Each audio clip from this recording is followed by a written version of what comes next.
It's the deadliest mass shooting involving the LGBTQ community.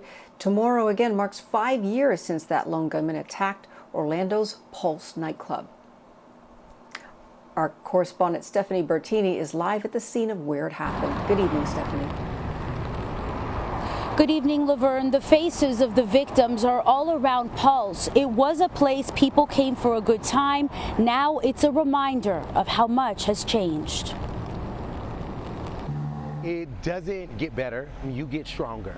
He survived the mass shooting, but Demetrius Nolings lost his best friend. I will never forget his face. Eddie Justice was just 30 years old. Plenty of memories. They went out to Orlando's Pulse nightclub on June 12, 2016 for a good time. We ordered a drink and never got that drink because at 2 o'clock when they were calling last call, the shooter came in and started to shoot. He says he remembers everything so clearly. And you can taste the gunpowder because it was so close. Let's go. As a lone gunman fired shots at innocent people, Nolings and his friend first tried to hide. We ran to the women's bathroom. Then they tried to get out. I remember him grabbing my hand and I said, "Don't let go, I'm gonna get us out of here." Their hands were separated and Nolings never saw his friend alive again. Later, he learned Eddie Justice went back into that bathroom, and that's where he took his last breath.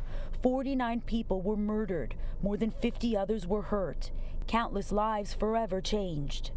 The entire city of Orlando will never be the same. We would not be defined by one hate-filled act of a demented killer. We would be defined by a response, and that response needed to be with love, compassion, and unity. And I feel like our community has embraced that notion that very day all the way to this day. We've supported the families and the survivor. We saw love come from all over the world. Pulse nightclub is now a memorial site, a place where survivors, the families and friends of victims, and the rest of the community comes for comfort.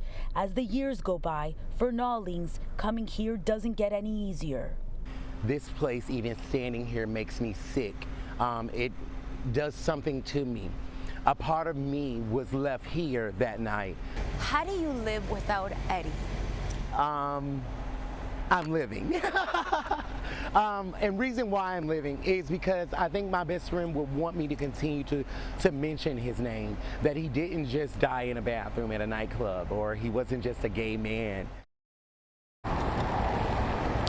That interview took a lot of courage. I could see him fighting to be strong, Laverne. Yeah, absolutely. Of course, people are so emotional after everything that happened.